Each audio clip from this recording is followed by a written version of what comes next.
It's good to be home.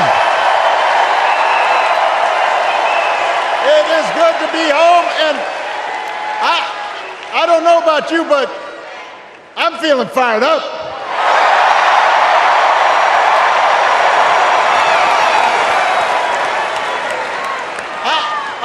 I am feeling ready to go.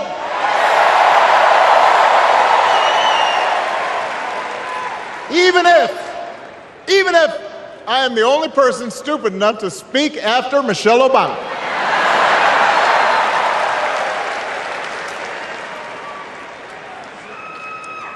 I am feeling hopeful because this convention has always been pretty good to kids with funny names who believe in a country where anything is possible.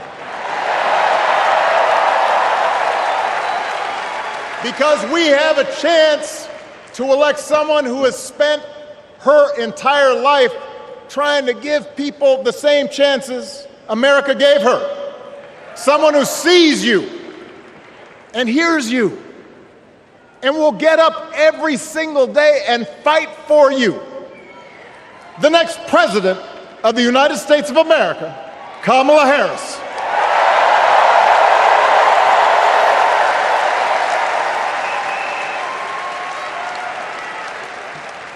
It's been 16 years since I had the honor of accepting this party's nomination for president. And I know that's hard to believe because I have not aged a bit.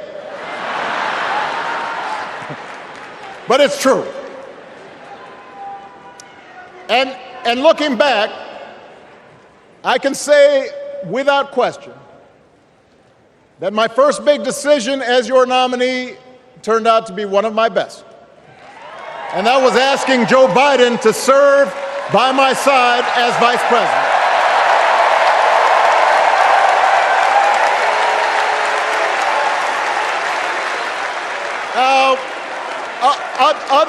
Other than some common Irish blood,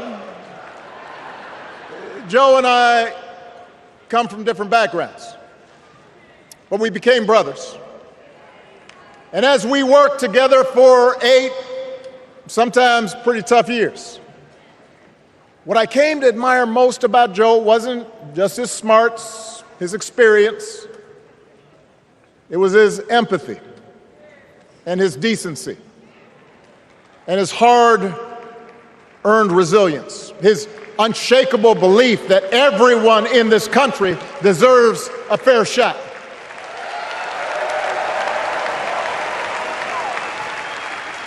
And over the last 4 years, those are the values America has needed most. At a time when millions of our fellow citizens were sick and dying, we needed a leader with the character to put politics aside and do what was right. At a time when our economy was reeling, we needed a leader with the determination to drive what would become the world's strongest recovery. 15 million jobs, higher wages, lower health care costs.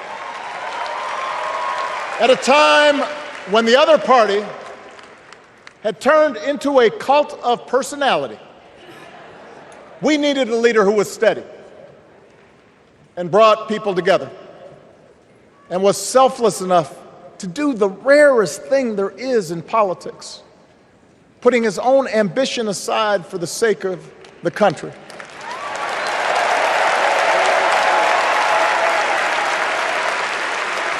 History will remember Joe Biden as an outstanding president who defended democracy at a moment of great danger. And I am proud to call him my president, but I am even prouder to call him my friend.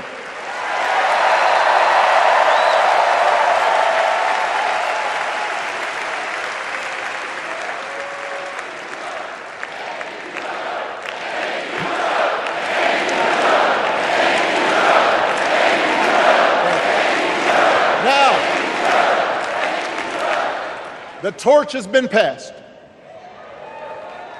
Now it is up to all of us to fight for the America we believe in. And make no mistake, it will be a fight. For all the incredible energy we've been able to generate over the last few weeks, for all the rallies and the memes, this will still be a tight race in a closely divided country. A country where too many Americans are still struggling.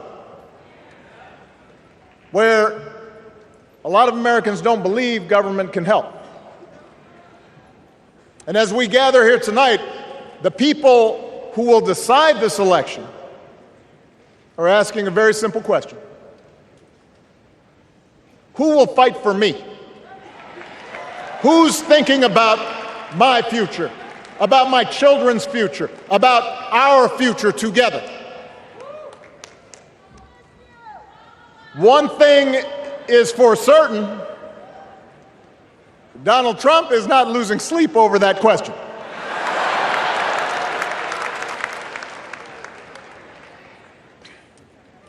Here's a 78-year-old billionaire who has not stopped whining about his problems since he rode down his golden escalator 9 years ago. It has been a constant stream of gripes and grievances that's actually been getting worse now that he's afraid of losing to Kamala. There's the childish nicknames, the crazy conspiracy theories, this weird obsession with crowd sizes.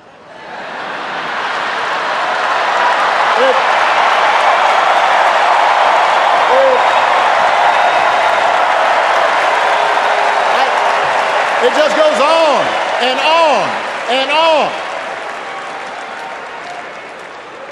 The other day I heard someone compare Trump to the neighbor who keeps running his leaf blower outside your window every minute of every day.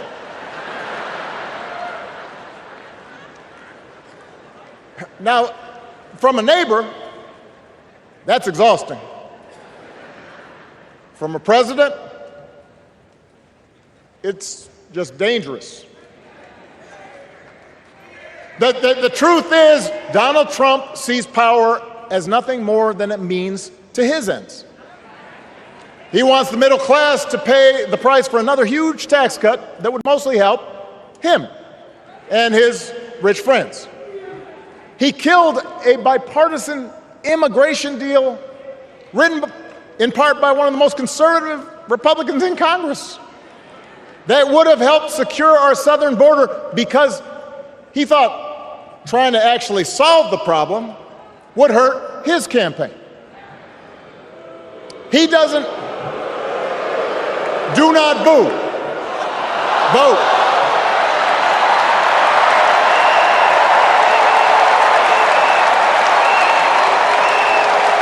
He doesn't seem to care if more women lose their reproductive freedom since it won't affect his life. And most of all, Donald Trump wants us to think that this country is hopelessly divided between us and them, between the real Americans, who of course support him, and the outsiders who don't. And he wants you to think that you'll be richer and safer if you will just give him the power to put those other people back in their place. It is one of the oldest tricks in politics from a guy whose act has, let's face it, gotten pretty stale. We do not need 4 more years of bluster and bumbling and chaos. We have seen that movie before, and we all know that the sequel is usually worse.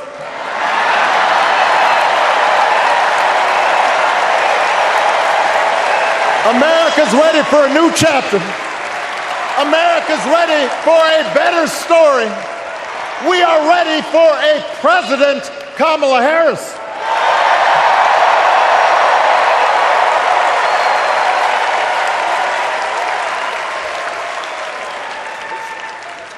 And Kamala Harris is ready for the job. This is a person who has spent her life fighting on behalf of people who need a voice and a champion. As you heard from Michelle, Kamala was not born into privilege. She had to work for what she's got. And she actually cares about what other people are going through. She's not the neighbor running the leaf blower. She's the neighbor rushing over to help when you need a hand. As a prosecutor, Kamala stood up for children who had been victims of sexual abuse. As an attorney general of the most populous state in the country, she fought big banks and for-profit colleges, securing billions of dollars for the people they had scammed. After the home mortgage crisis, she pushed me and my administration hard to make sure homeowners got a fair settlement. Didn't matter that I was a Democrat. Didn't matter that she had knocked on doors for my campaign in Iowa. She was going to fight to get as much relief as possible for the families who deserved it.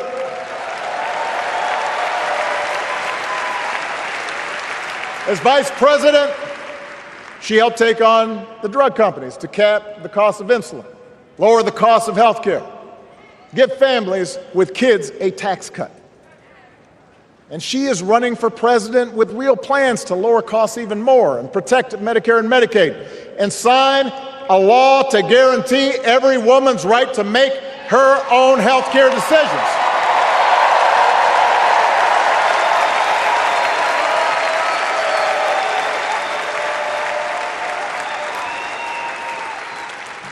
In other words, Kamala Harris won't be focused on her problems. She'll be focused on yours. As president, she won't just cater to her own supporters and punish those who refuse to kiss the ring or bend the knee. She'll work on behalf of every American. That's who Kamala is. And in the White House, she will have an outstanding partner in Governor Tim Walz.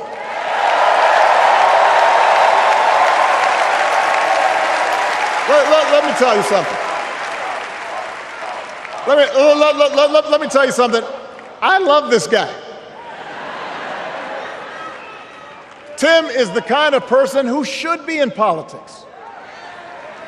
Born in a small town, served his country, taught kids, coached football, took care of his neighbors. He knows who he is, and he knows what's important. You can tell those flannel shirts he wears don't come from some political consultant. They come from his closet, and they have been through some stuff.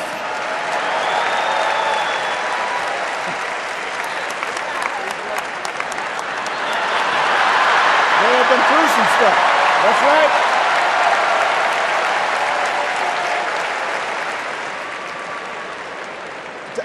Together, Kamala and Tim have kept faith with America's central story. A story that says we are all created equal. All of us endowed with certain inalienable rights, that everyone deserves a chance, that even when we don't agree with each other, we can find a way to live with each other. That's Kamala's vision. That's Tim's vision. That's the Democratic Party's vision. And our job over the next 11 weeks is to convince as many people as possible to vote for that vision. Now, it won't be easy. The other side knows it's easier to play on people's fears and cynicism, always has been. They will tell you that government is inherently corrupt, that sacrifice and generosity are for suckers. And since the game is rigged, it's okay to take what you want and just look after your own. That's the easy path. We have a different task. Our job is to convince people that democracy can actually deliver. And in doing that, we can't just point to what we've already accomplished.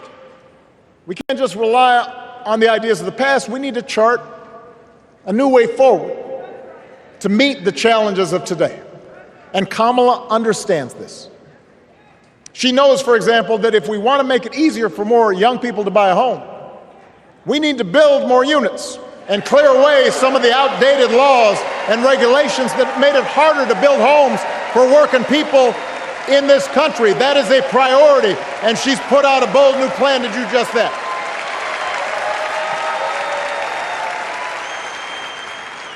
On health care, we should all be proud of the enormous progress that we've made through the Affordable Care Act,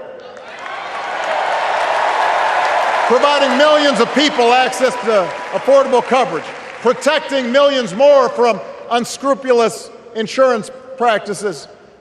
I noticed, by the way, that since it's become popular, they don't call it Obamacare no more.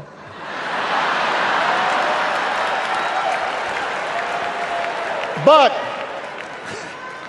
Kamala knows we can't stop there, which is why she'll keep working to limit out-of-pocket costs. Kamala knows that if we want to help people get ahead, we need to put a college degree within reach of more Americans. But she also knows college shouldn't be the only ticket to the middle class. We need to follow the lead of governors like Tim Walz, who said, if you've got the skills and the drive, you shouldn't need a degree to work for state government. And in this new economy, we need a president who actually cares about the millions of people all across this country who wake up every single day to do the essential, often thankless work, to care for our sick, to clean our streets, to deliver our packages. We need a president who will stand up for their right to bargain for better wages and working conditions. And Kamala will be that president.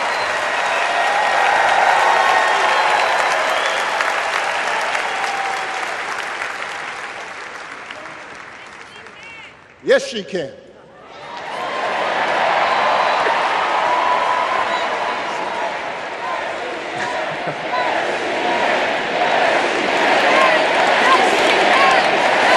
Yes, she can. A Harris-Walz administration can help us move past some of the tired old debates that keep stifling progress, because at their core, Kamala and Tim understand that when everybody gets a fair shot, we are all better off. They understand that when every child gets a good education, the whole economy gets stronger. When women are paid the same as men for doing the same job, all families benefit.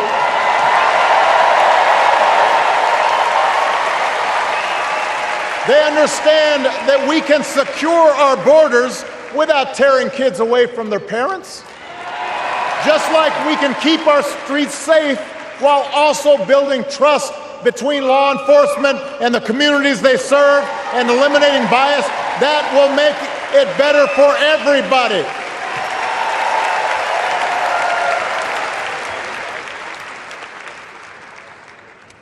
Donald Trump and his well-heeled donors, they don't see the world that way.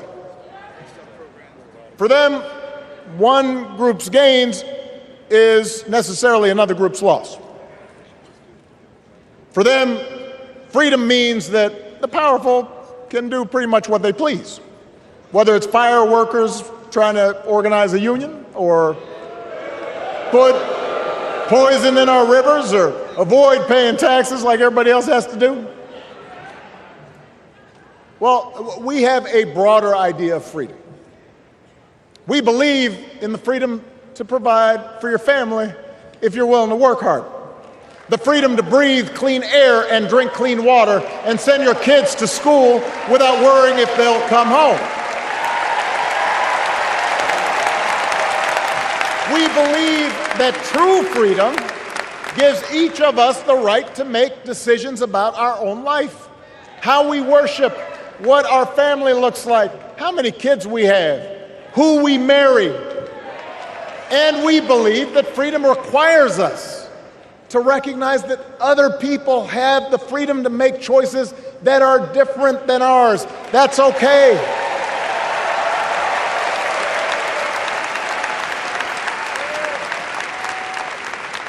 That's the America Kamala Harris and Tim Walz believe in. An America where we, the people, includes everyone. Because that's the only way this American experiment works. And despite what our politics might suggest, I think most Americans understand that. Democracy isn't just a bunch of abstract principles and dusty laws in some book somewhere. It's the values we live by. It's the way we treat each other, including those who don't look like us, or pray like us, or see the world exactly like we do.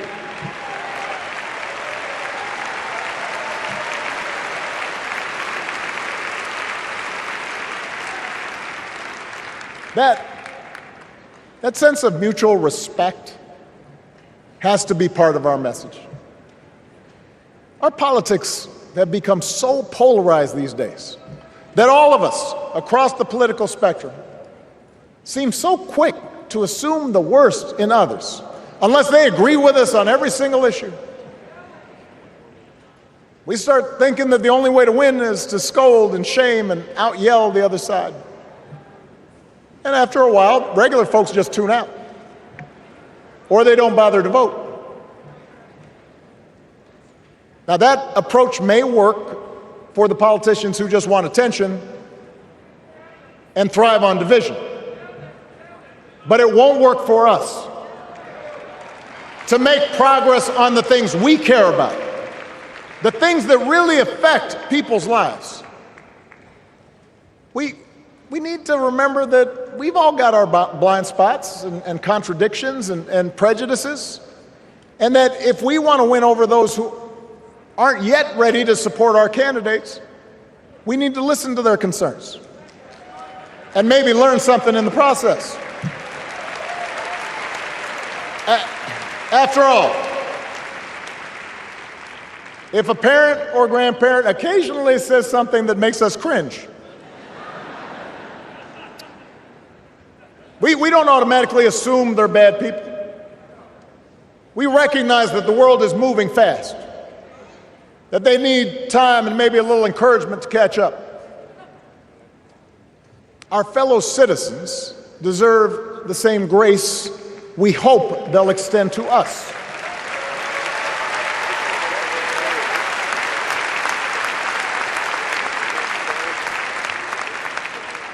That's how we can build a true democratic majority, one that can get things done. And by the way, that does not just matter to the people in this country. The rest of the world is watching to see if we can actually pull this off.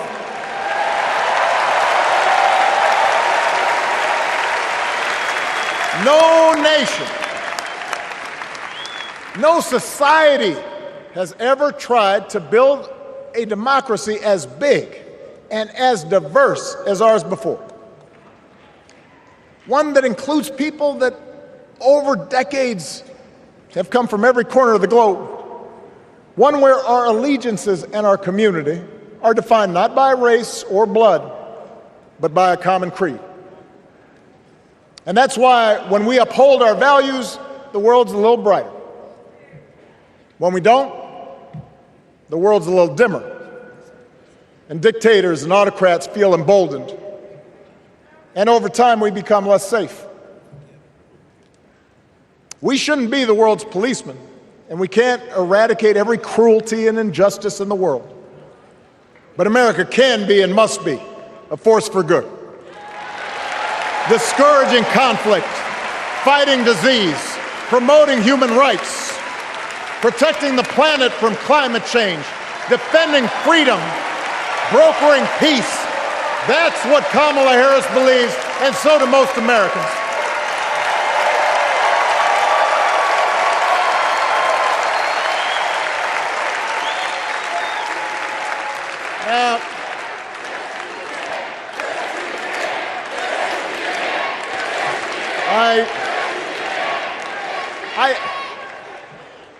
I know these ideas can feel pretty naive right now. We live in a time of such confusion and rancor, with a culture that puts a premium on things that don't last. Money, fame, status, likes. We chase the approval of strangers on our phones. We build all manner of walls and fences around ourselves, and then we wonder why we feel so alone. We don't trust each other as much because we don't take the time to know each other. And in that space between us, politicians and algorithms teach us to caricature each other and troll each other and fear each other. But here's the good news, Chicago. All across America, in big cities and small towns, away from all the noise, the ties that bind us together are still there. We still coach Little League and look out for our elderly neighbors. We still feed the hungry in churches and mosques and synagogues and temples. We share the same pride when our Olympic athletes compete for the gold. Because the vast majority of us do not want to live in a country that's bitter and divided. We want something better. We want to be better. And the joy and the excitement that we're seeing around this campaign tells us we're not alone. You know, I've spent a lot of time thinking about these past few months because, as Michelle mentioned, this summer we lost her mom, Ms. Marion Robinson. And I don't know that anybody has ever loved their mother-in-law any more than I love mine. Mostly it's because she was funny and wise and the least pretentious person I knew. That, and she always defended me with Michelle when I messed up. I'd hide behind her.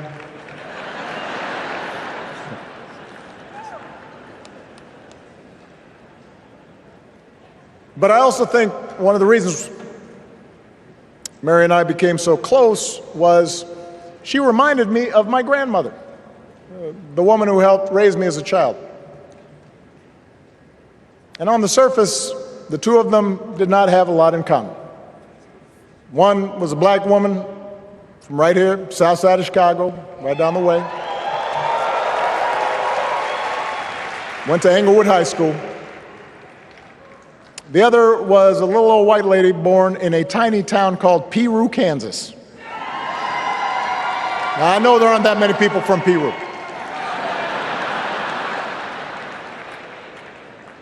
And yet they shared a basic outlook on life. They were strong, smart, resourceful women, full of common sense, who, regardless of the barriers they encountered, and women growing up in the 40s and 50s and 60s, they encountered barriers.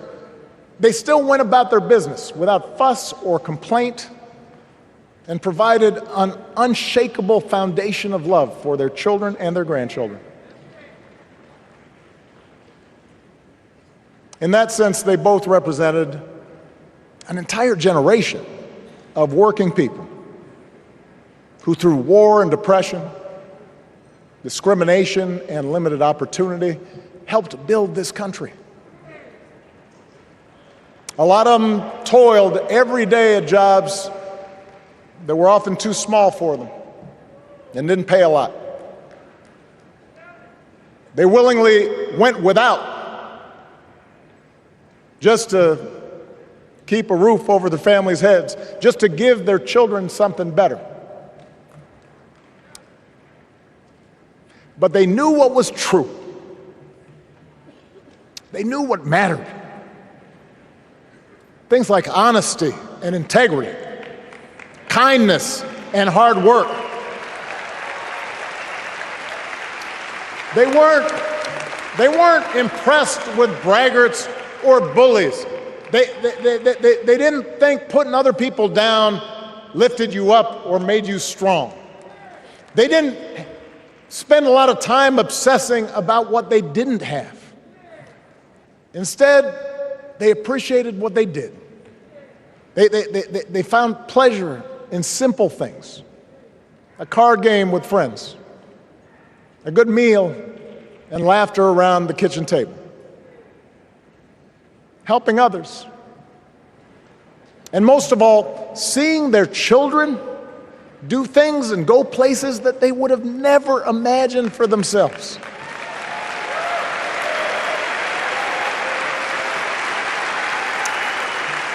Whether you are a Democrat or a Republican or somewhere in between, we have all had people like that in our lives. People like Kamala's parents, who crossed oceans because they believed in the promise of America. People like Tim's parents, who taught him about the importance of service. Good, hard-working people who weren't famous or powerful, but who managed in countless ways to leave this country just a little bit better than they found it. As much as any policy or program, I believe that's what we yearn for. A return to an America where we work together and look out for each other. A restoration of what Lincoln called, on the eve of Civil War, our bonds of affection. An America that taps what he called the better angels of our nature. That is what this election is about. And I believe that's why if we each do our part over the next 77 days, if we knock on doors, if we make phone calls, if we talk to our friends, if we listen to our neighbors, if we work like we've never worked before, if we hold firm to our convictions, we will elect Kamala Harris as the next president of the United States, and Tim Walz as the next vice president of the United States.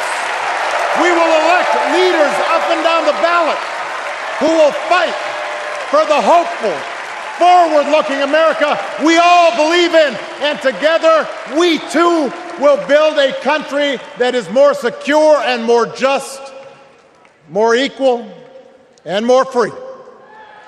So let's get to work. God bless you, and God bless the United States of America.